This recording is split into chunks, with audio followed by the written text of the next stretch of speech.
What if I told you that when the Spanish arrived in the Philippines in 1565, they didn't discover a primitive, backward society?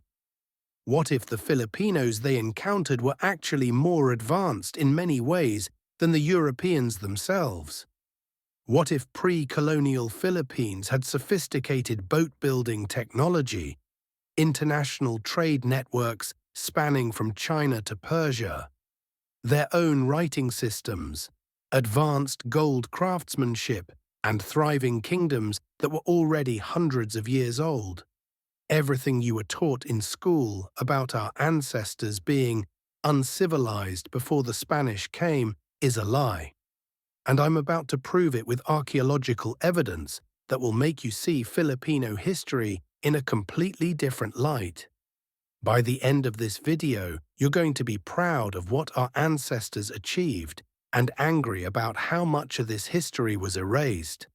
Stay with me because this is going to blow your mind. Let me start with the most important archaeological discovery in Philippine history. In 1976, near the city of Butuan in Mindanao, archaeologists uncovered something extraordinary. Buried 2 meters deep in the mud along the banks of an ancient river, they found the remains of wooden boats. But these weren't just any boats. These were Balangay boats, sophisticated ocean-going vessels that had been built over 1,000 years ago. And they were so well preserved that archaeologists could see every detail of their advanced construction. By the time excavations were complete, they had found 9 of these boats at various sites in Butuan. The oldest one? Carbon-dated to 320 AD. That's over 1,700 years ago. Think about that for a second. While Europe was still in the chaotic period after the fall of Rome, Filipinos were already building sophisticated wooden ships capable of long-distance ocean travel. But here's what makes these boats truly remarkable. The Balangay boats discovered at Butuan are considered the most important find in pre-colonial maritime archaeology throughout all of island Southeast Asia. That's not me saying that. That's what international archaeologists declared. These boats prove that ancient Filipinos possessed boat-building technology that was centuries ahead of their time. The planks were carved from single pieces of hardwood. They were joined together using an edge-pegged method with wooden dowels and pins. No nails, no metal fasteners. Just precisely carved wood fitted together so perfectly that the boats could travel across open ocean for hundreds of miles. This construction technique is called lashed lug construction, and it requires incredible skill and understanding of naval architecture. And here's something even more impressive.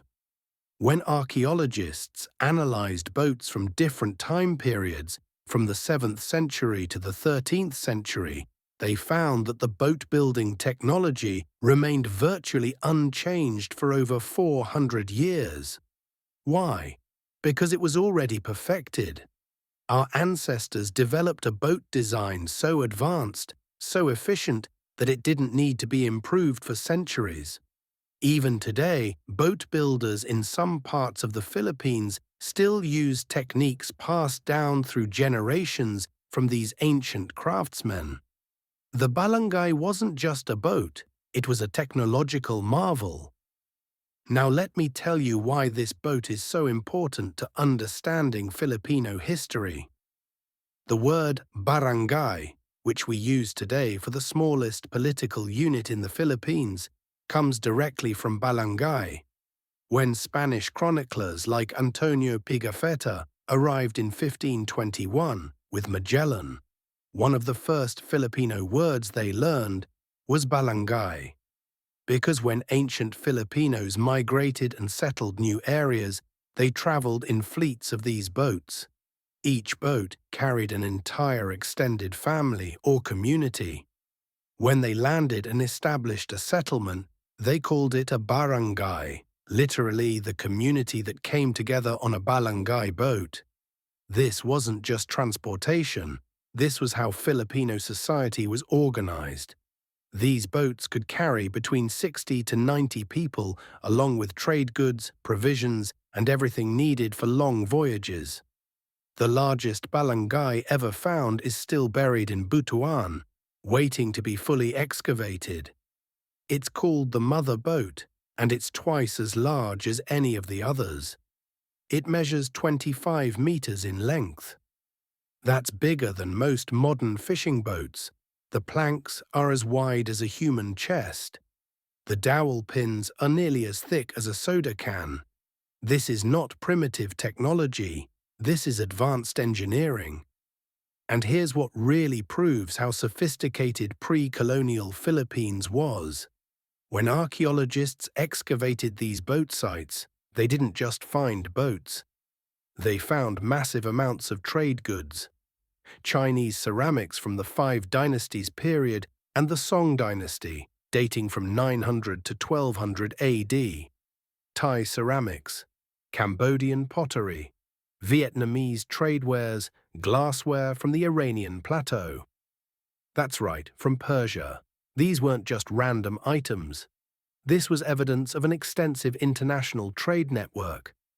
Ancient Butuan was trading directly with China, Thailand, Cambodia, Vietnam, the Malay kingdoms, Champa, Brunei, Majapahit, and even as far as Persia and the Middle East. Let me put this in perspective. When the Spanish arrived in 1565, they thought they were bringing civilization to a backwards region. But Filipinos had been engaged in sophisticated international trade for over 700 years by that point. The kingdom of Butuan was so important and so well known that Chinese imperial records from the Song dynasty specifically mention it by name. In fact, Chinese annals recorded that in the year 1003 AD, a diplomatic mission from Butuan arrived at the Chinese court bearing gifts of gold, beeswax, and exotic goods. The Chinese emperor was so impressed that he established official diplomatic relations. Pre-colonial Philippines wasn't isolated. It was a major player in Asian trade networks.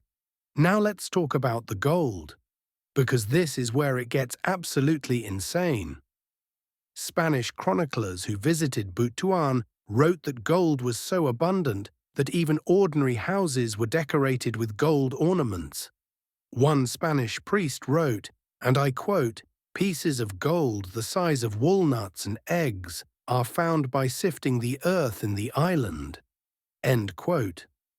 Archaeological excavations in Surigao and other parts of Mindanao have uncovered some of the most exquisite gold jewelry ever found in Southeast Asia.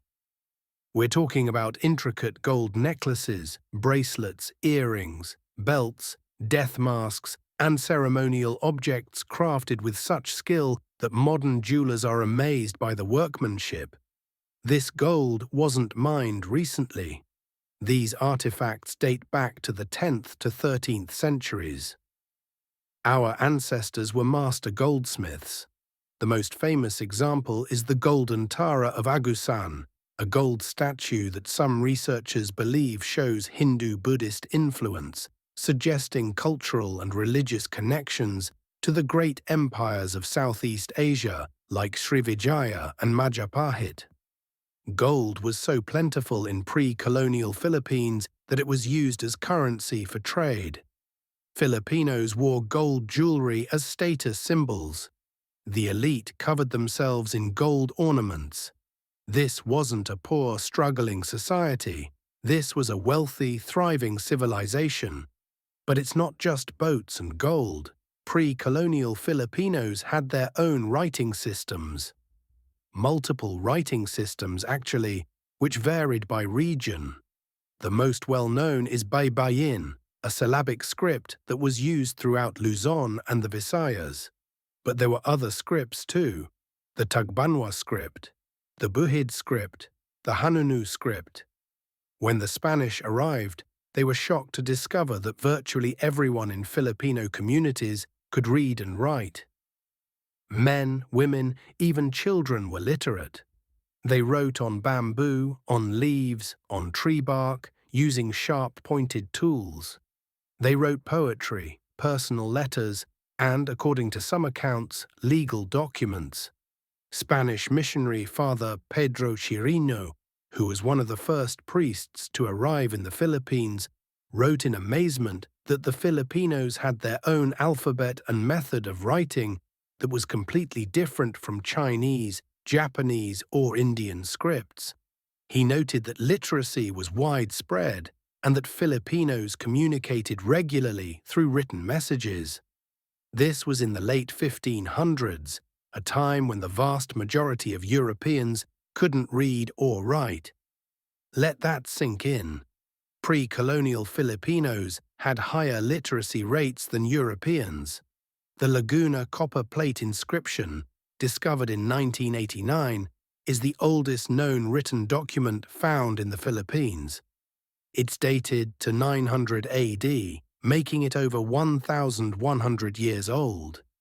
It's written in a combination of Old Malay and Sanskrit, and it's a legal document about the clearing of a debt. What this proves is that pre-colonial Philippines had functioning legal systems, written records, and complex economic transactions involving debt and repayment. This isn't primitive.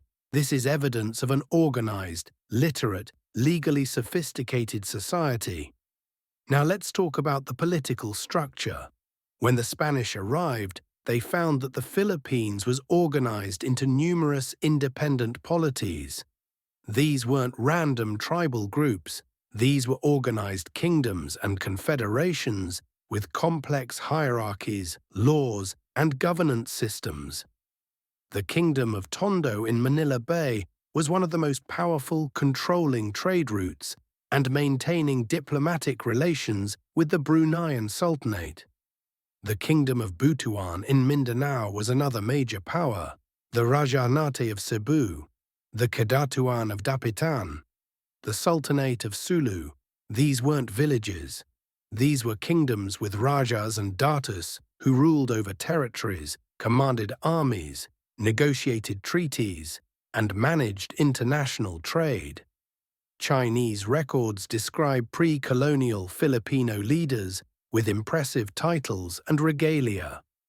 One Chinese account mentions that when a Filipino Raja traveled, he was accompanied by hundreds of armed warriors and wore elaborate gold,